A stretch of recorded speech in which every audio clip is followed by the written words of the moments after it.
Bonjour à tous, très heureux de vous retrouver pour une nouvelle vidéo. Aujourd'hui, nous allons parler de librairie de composants et comment on peut créer une librairie de composants réutilisable le plus indépendante possible à l'aide de Symfony UX. Alors, pour commencer, je vais très vite aller sur le site dans la section Cookbook et ici vous avez un petit tuto qui est très intéressant. On pourrait lire en introduction si ça ne vous parle pas trop.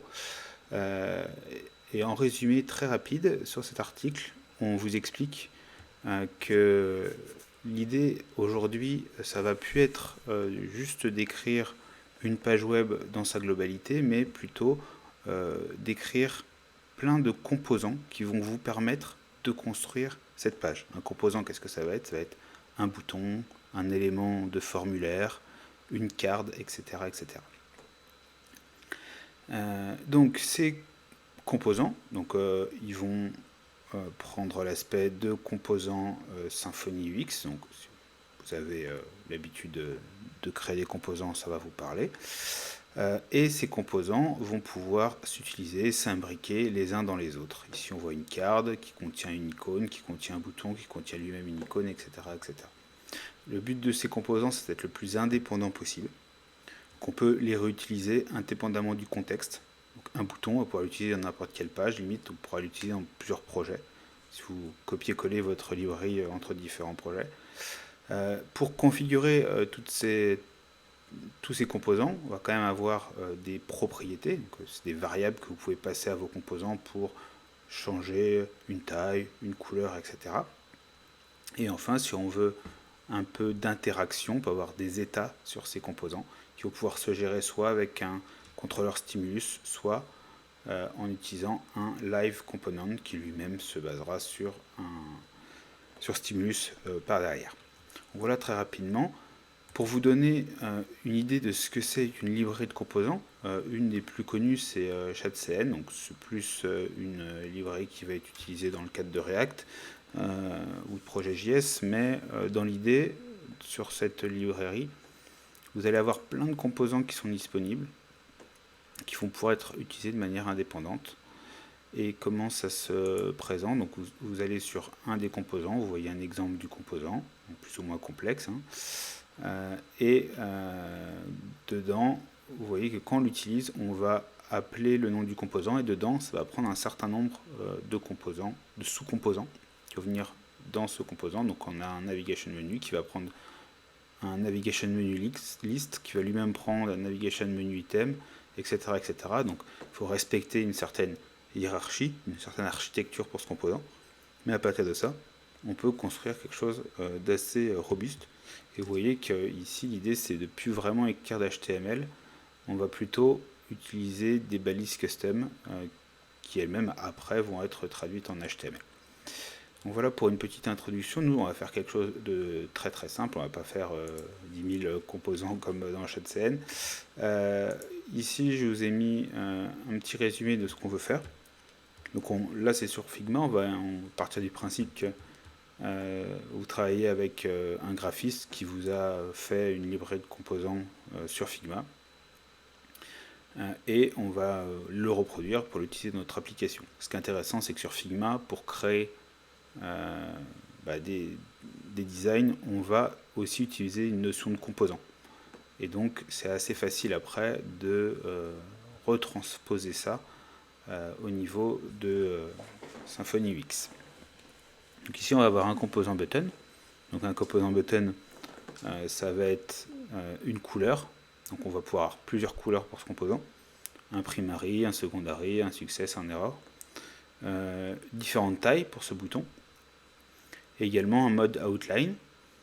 Et puis après des états, over, active, etc. On va pouvoir aussi créer un composant badge avec différentes couleurs, différentes tailles. On voit que pour ces boutons, pour ces badges, on pourrait aussi mettre un texte et ou une icône. J'ai fait un petit carré blanc pour représenter une icône. Donc là, c'est vraiment des composants de base qui vont avoir plein de variantes possibles. Et après, on peut construire à partir de ça des composants. Ici, on a un composant navitem. Donc, le composant navitem va comprendre une zone avec un nom pour l'item. potentiellement une description, et à droite, un petit texte et ou un badge. Donc on voit ici que ce composant vient réutiliser le composant badge. Et ce composant navItem pourrait lui-même être réutilisé dans un composant nav qui peut se présenter de manière verticale avec une zone où on aurait le nom du site avec potentiellement soit le nom, soit un logo. Voilà.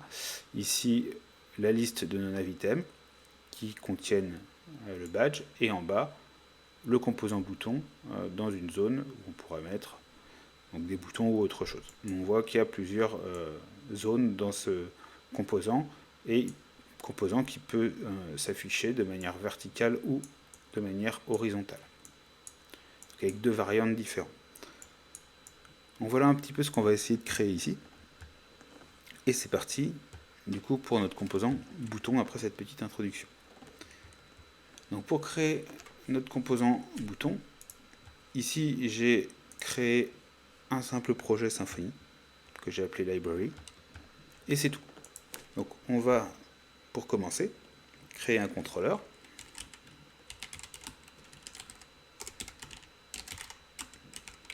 On va appeler library. Hop. Console. Ce contrôleur, le but, ça va être juste d'être une page sur laquelle on va pouvoir afficher nos différents composants qu'on aura créés. Hop, donc ici on a notre composant, j'enlève ce qui me sert à rien et on a ici un template qui va pouvoir, sur lequel on va pouvoir mettre un H1. On va pouvoir mettre library.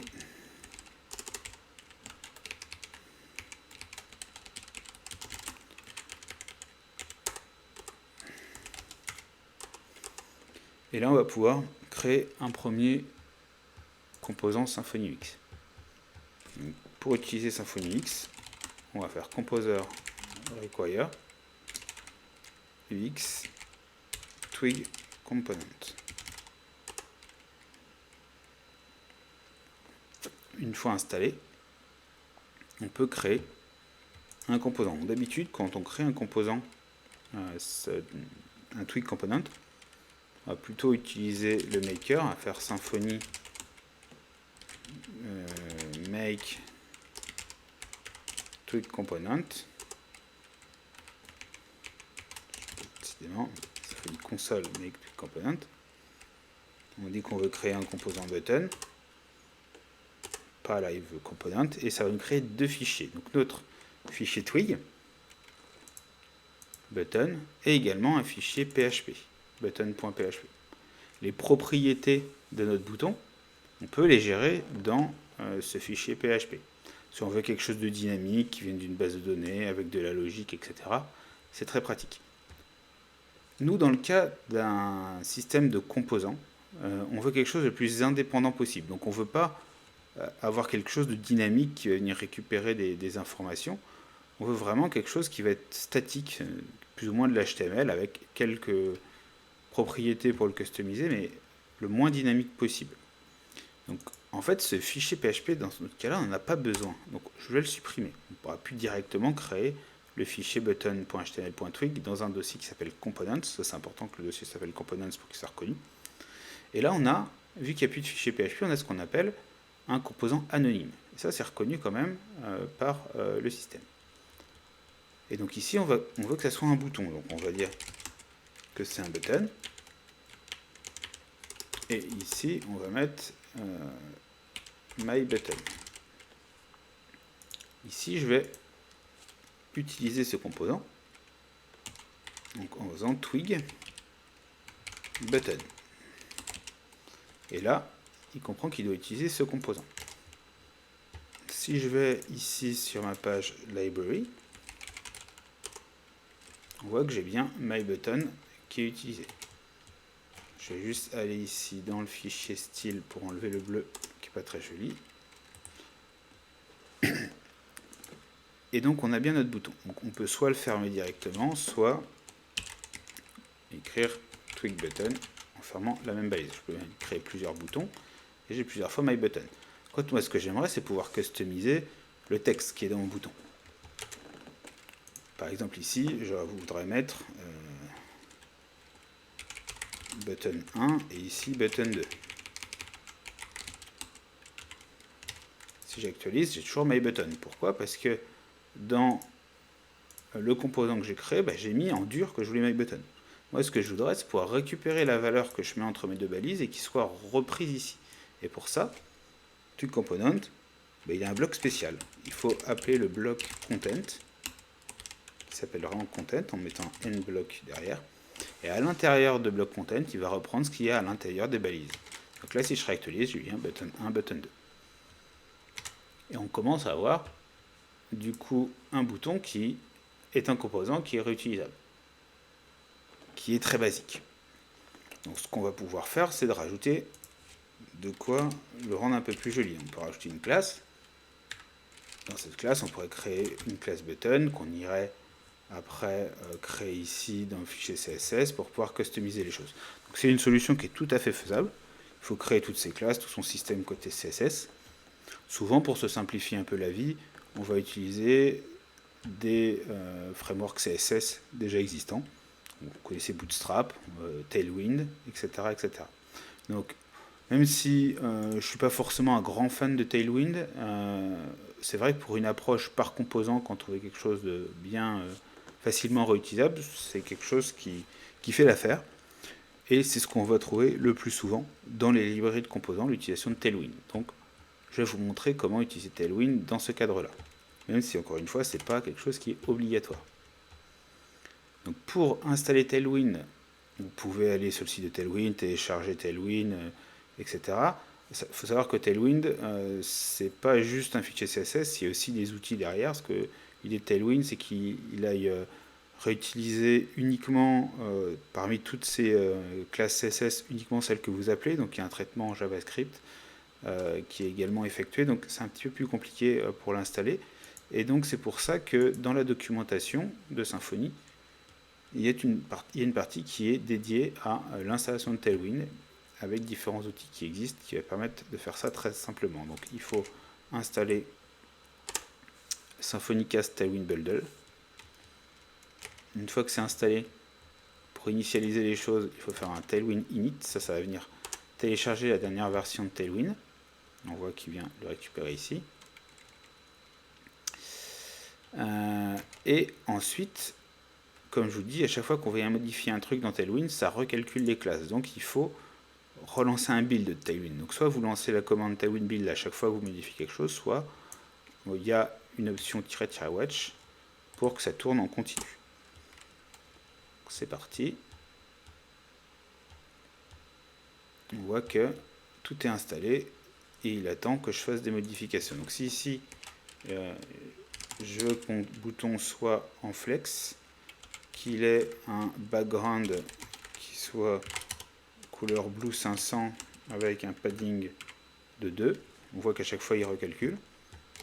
Là, si je réactualise ma page, on voit que j'ai bien quelque chose qui a changé. Donc Tailwind est bien en place. On va pouvoir s'amuser à reproduire notre design. Donc, mon bouton, il est prêt. On va se remettre juste dans ma page librairie ici. Donc là, ici, j'affiche mes boutons. Hop, je vais mettre un H2 pour bien qu'on comprenne qu'ici, c'est mes boutons. Hop, créer une section. Ici, je vais juste mettre un peu de padding et un petit gap entre chaque. Pour que ça soit un petit peu plus clair, voilà, on a mes différents boutons.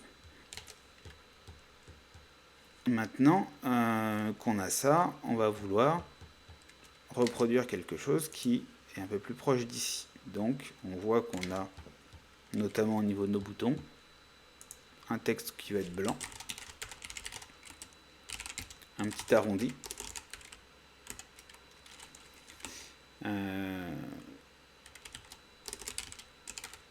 il va être en bold, et on va dire qu'il va être de taille LG. Voilà. commence à avoir fonte, c'est mieux. Quelque chose qui ressemble à ce qu'on a ici. On peut rajouter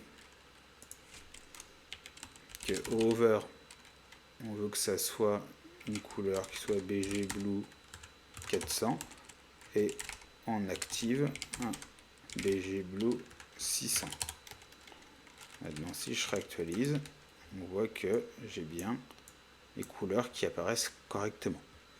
Donc on avance bien. On veut créer d'autres couleurs maintenant. On a notre bouton ici qui est affiché. Donc là, on va dire que c'est le button primary. J'aimerais afficher un bouton success et un bouton error.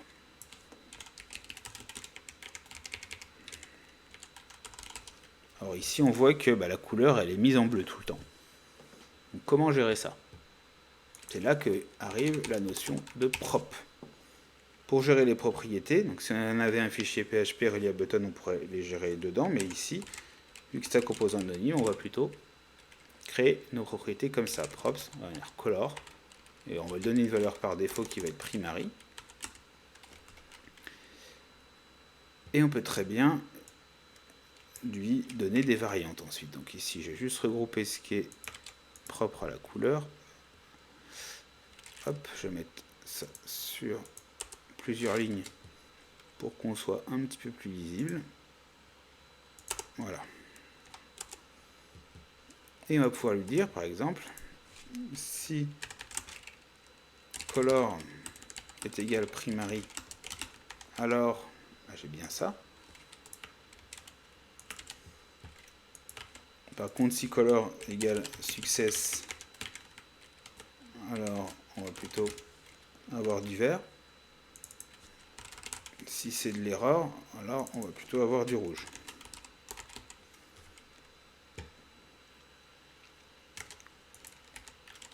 Hop, donc là,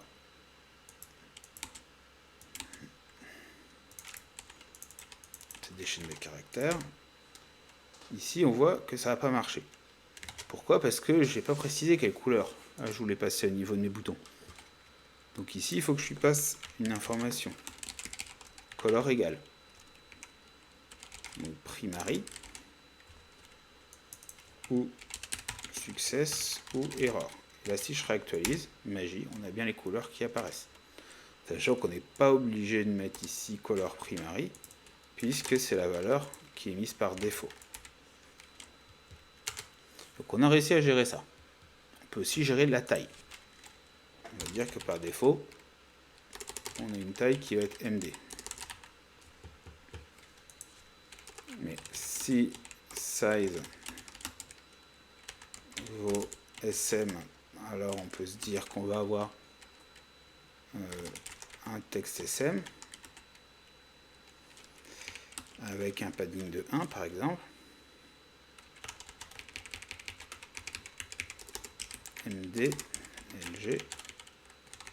Et là, on change les tailles, on va mettre différents types de padding.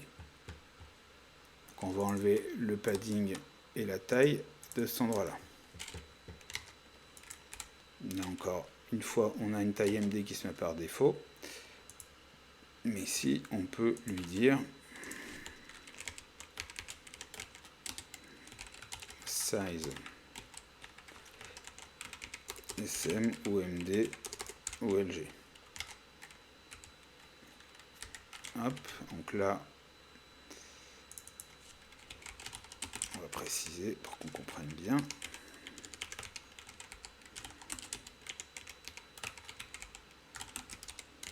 Donc ici, on voit qu'on a un petit problème sur les hauteurs. Pourquoi? Parce que j'ai dit que ça c'était un flex. Donc de base, j'ai pas précisé l'alignement. Et donc il se met en stretch, donc il prend toute la hauteur. Donc ici, si je mets flex, il faut que je dise que c'est un align item center. Ça, il faut mettre item center au niveau de Tailwind. Et on voit bien ici qu'on a nos différentes tailles qui apparaissent correctement. Donc maintenant que ça c'est fait, on va, hop, on peut vouloir gérer également l'outline. Donc l'outline, on va voir ici qu'on veut un tour qui soit de la couleur, un fond qui soit transparent et le texte qui soit de la couleur. Donc pour ça, on pourrait se dire, ok, tu fais de l'outline. Donc si outline c'est true, ici on peut dire par défaut qu'outline c'est false.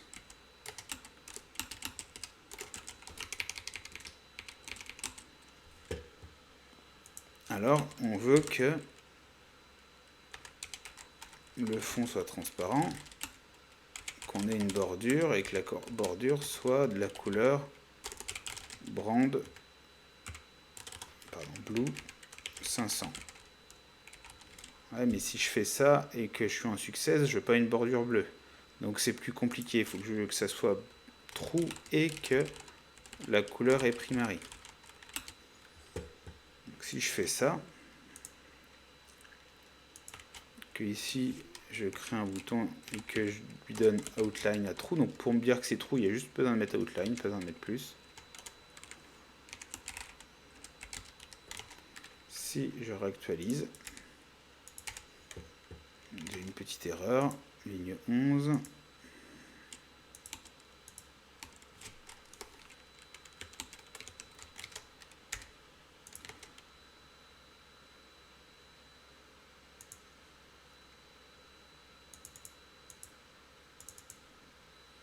Égal true et que color c'est primary.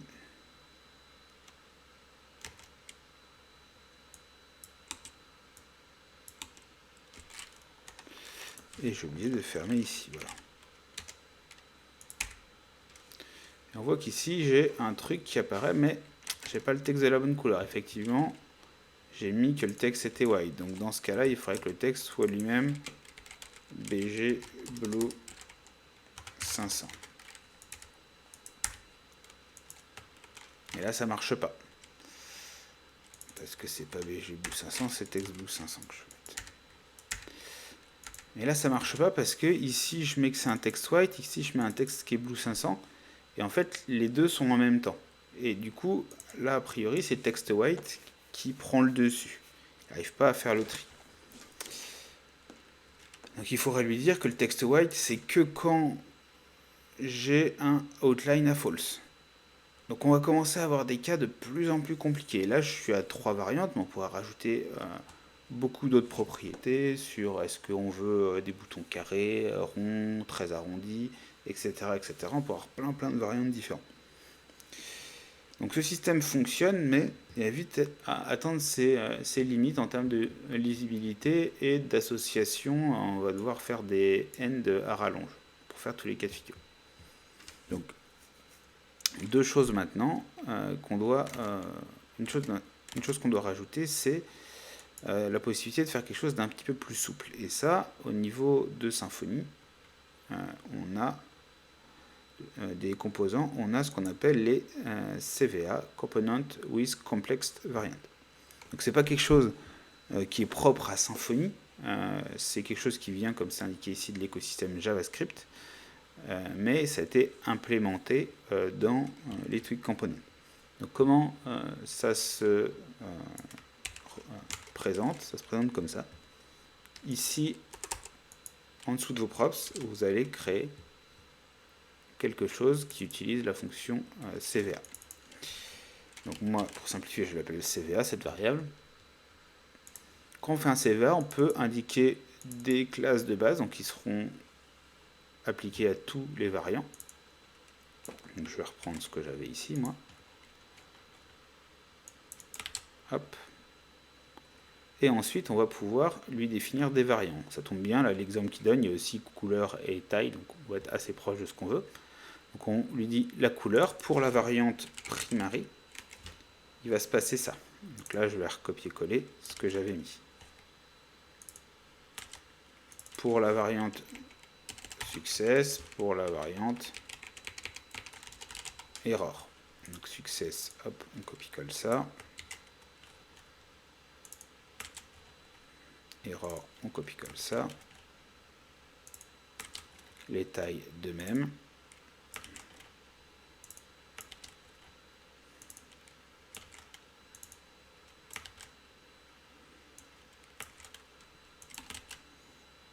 Et j'ai plus besoin de tout ça. Maintenant,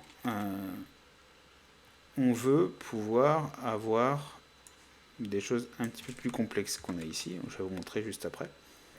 Si je fais ça, que je réactualise, j'ai des boutons mais j'ai pas de style. Effectivement, quand vous définissez ici votre CVA, il faut ensuite l'appliquer au niveau. Ce qu'on veut, c'est que ça nous crée en fait ici un mix de classes en fonction de ce qu'on a mis comme propriété. Donc ça applique les classes. Donc pour appliquer les classes, ici, il faut rajouter cette ligne-là dans l'attribut classe. Donc ici, on va venir lui dire, attention, tu m'appliques le CVA, donc là, le nom de la variable, tu l'appliques pour ses propriétés, donc color size, et nous on va aussi avoir outline. Attention, il ne faut pas oublier de bien lister toutes les propriétés qu'on veut utiliser, c'est une erreur fréquente. Et ça ne fonctionne pas juste parce que vous avez oublié de le mettre ici. Et donc on rend notre classe, notre attribut classe. Donc, si je réactualise ici, on voit que je retrouve bien tout qui fonctionne. Maintenant, pour gérer déjà des classes Tailwind. Avec Tailwind, c'est possible qu'il y ait des conflits entre les noms de classes que vous mettez, celle de Tailwind, la façon dont il va réutiliser uniquement les classes qui lui vont. Donc juste pour pouvoir gérer ça, il est conseillé de utiliser un petit composant supplémentaire. Donc on va faire un composer require tells from a dev tweak tailwind extra. Hop, on applique la recette correspondante et ça nous permet juste de rajouter un petit tailwind merge à la fin, et là vous avez moins de problèmes potentiels. Donc là la config de Tailwind est bien terminée. On va pouvoir maintenant gérer notre cas ici de l'outline. Donc on a vu que quand on était en outline,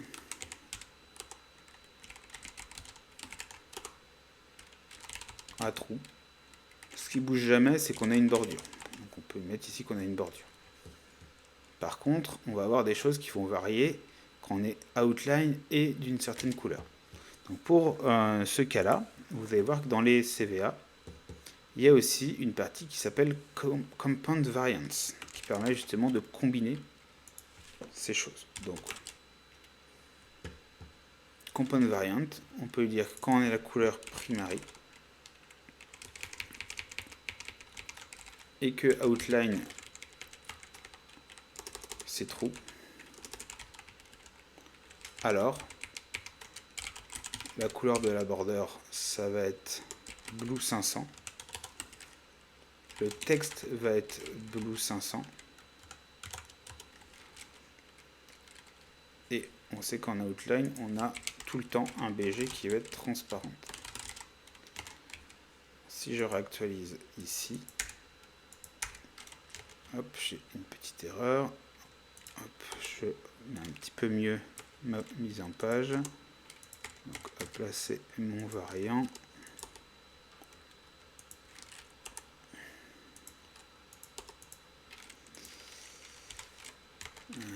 Et on a un problème ligne 17. J'ai oublié les deux points. Il ne faut pas se tromper dans la syntaxe, qui n'est pas forcément des plus simples.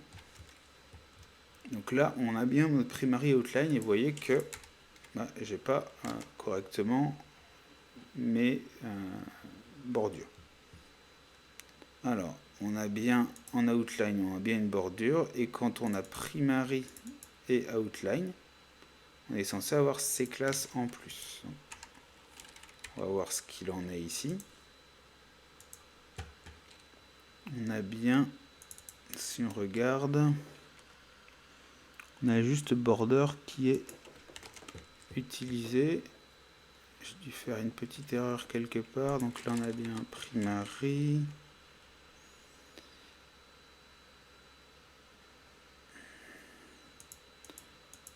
outline à trous, et ici, j'ai bien mis qu'on était en outline.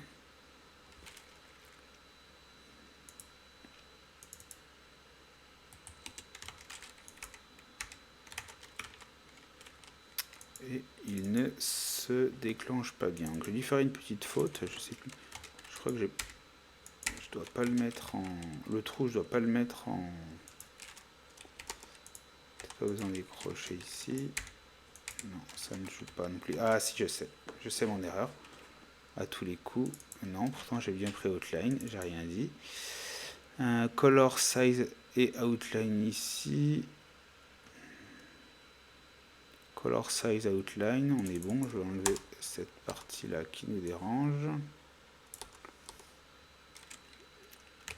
Et je vais vérifier que j'ai pas fait d'erreur de syntaxe ici. On a bien classe, les deux. Ah.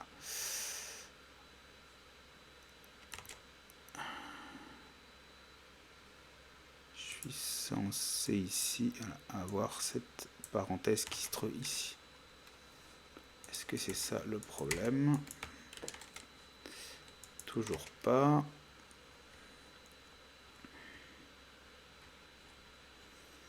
Donc là j'ai bien ma couleur primary. Mon variant. Ah, les variants normalement s'arrêtent ici. Et j'enchaîne avec les campagnes variants. Voilà. Bon, c'était une petite erreur là d'accolade, tout simplement. Vous avez différentes petites erreurs, il faut vraiment faire attention à ne pas se tromper quand on fait tout ça. Et donc là, on a bien notre outline qui fonctionne. Quand je suis en hover sur l'outline, par contre, il faudrait que j'ai un fond blanc. Ici, quand je suis en hover, donc là, bien le texte là qui change, on va juste lui dire ici, en outline, on peut dire que le hover c'est un text white. Est-ce que ça a fonctionné? Si je fais ça, ça fonctionne bien. On va pouvoir rajouter la même chose sur success. Donc outline avec un color success. Hop. Error aussi. Pour l'instant, vous avez vu qu'il n'y a rien qui s'affiche, mais c'est parce que c'est pas encore défini. Voilà. Et on va retourner ici et créer nos variants. Quand je suis en success, j'ai du green. Quand je suis en error, j'ai du rouge.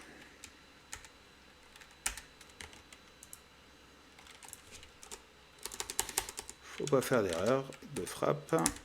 Et voilà.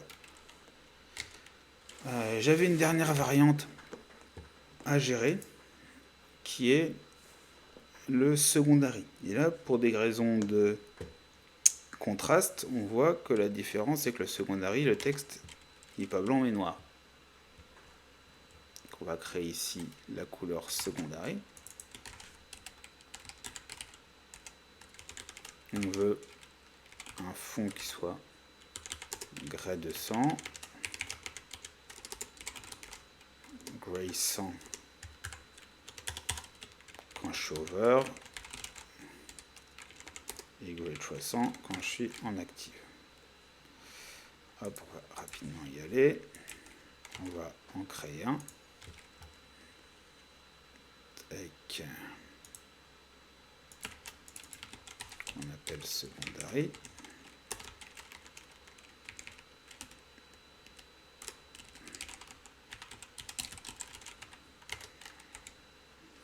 On l'a bien avec la bonne couleur, par contre pas la bonne couleur de texte. Effectivement, ici en secondary, on voudrait un texte black.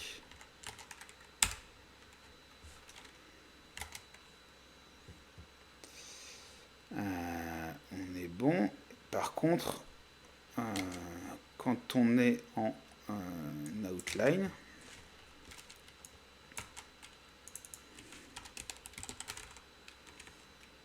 on veut une border black.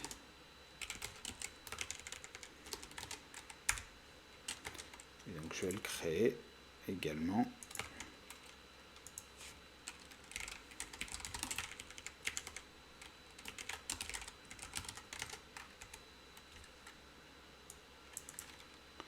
Et on voit qu'ici, quand je suis en over, par contre, il faudra un texte noir. Donc sur mon bouton, on peut lui mettre que... On peut essayer de mettre qu'en over, on veut un texte black tout le temps. Je ne suis pas certain que ça marche.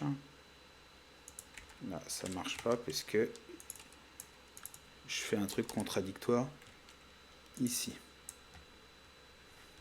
Donc pour pas que j'ai ce problème, je vais lui dire ici, tu me fais un over en texte black. On va voir si ça passe, et ça passe. Sinon, j'aurais sorti celui-là et je l'aurais mis dans les différentes variantes. Il faut essayer de trouver les choses pour qu'il n'y ait pas de conflit et qu'on puisse répondre à tous les besoins.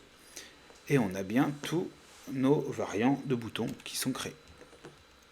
Et vous allez voir maintenant qu'on a fait cette partie-là.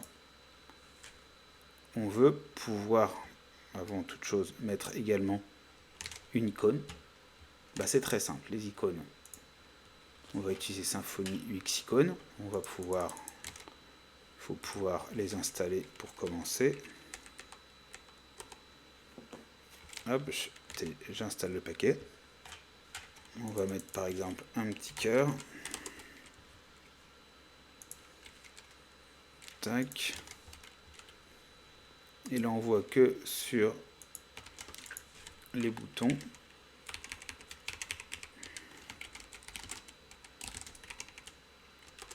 on a notre texte ici, mais on peut très bien lui dire qu'on veut rajouter en plus du texte une icône. Tout ce qui est à l'intérieur des deux balises va venir dans mon bloc content. Donc si je mets aussi une icône, elle va également s'afficher. Vous voyez votre bouton avec une icône. Donc maintenant, on va travailler juste pour que ça soit un petit peu plus propre au niveau de ça. Notre bouton, on peut lui rajouter un gap de 2. Hop, voilà. On peut lui dire que on veut que ça fitte la taille. Ça change rien. Comment j'ai fait pour la taille? Tweak button. Oui. Là, le problème, c'est que j'ai une très grosse icône. Il faut que je précise au niveau de l'icône la hauteur et la largeur.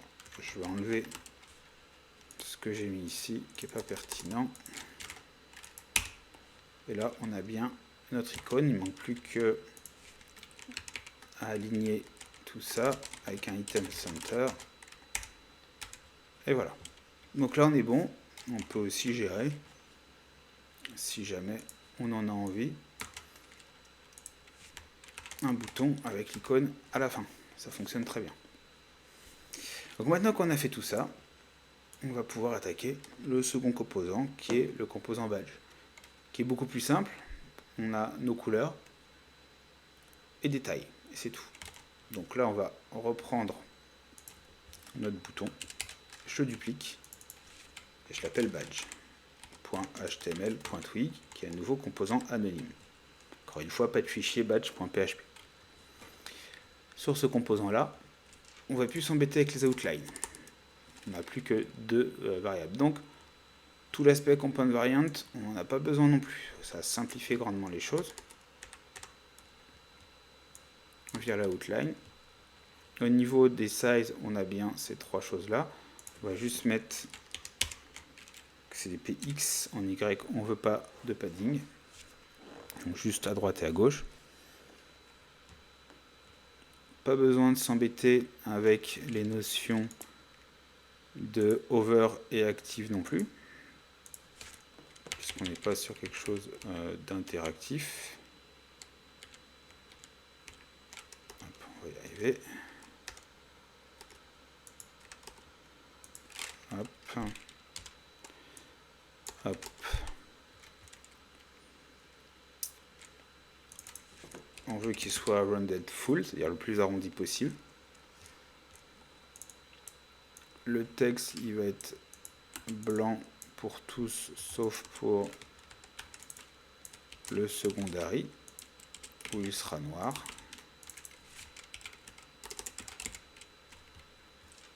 On ne veut pas que ça soit en bold. Ici, on veut maintenant que ça soit un div.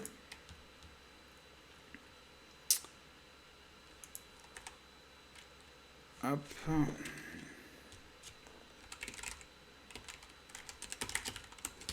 Pour le coup là, ce coup-ci, on veut un wfit, on veut que ça corresponde à la largeur.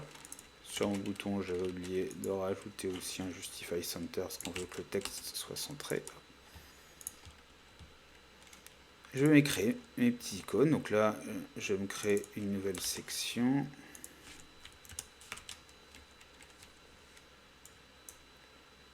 Que je vais appeler badge.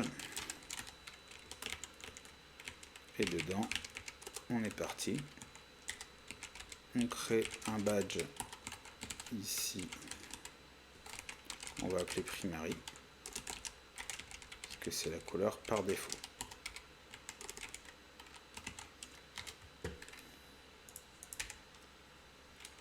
Problème avec outline. Ici, effectivement, j'ai plus de outline. Il faut bien que je pense à le retirer de mon apply. Et j'ai bien mon badge qui s'est créé. J'ai plus qu'à dupliquer tout ça pour essayer toutes mes variantes. Hop. Success. Error.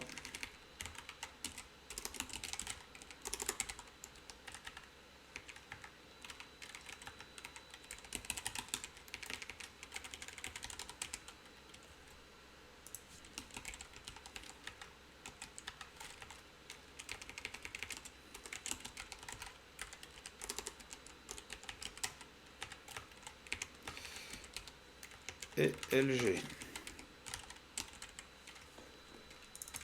Hop, je finis de faire ça pour que ça soit propre. Je réactualise, j'ai bien mes trois couleurs et mes trois tailles qui sont disponibles. Donc là on a bien avancé, vous avez vu que maintenant qu'on avait mis un peu en place le truc et qu'on a compris comment ça marchait, créer un nouveau composant assez basique, ça se fait vraiment en quelques minutes. Donc voilà pour cette première partie, on a vu comment on pouvait créer des composants qui avaient des variants. On verra dans la deuxième partie comment on peut créer des composants qui incluent les autres composants. Je vous remercie pour votre attention et je vous dis à très vite pour la seconde partie. Merci.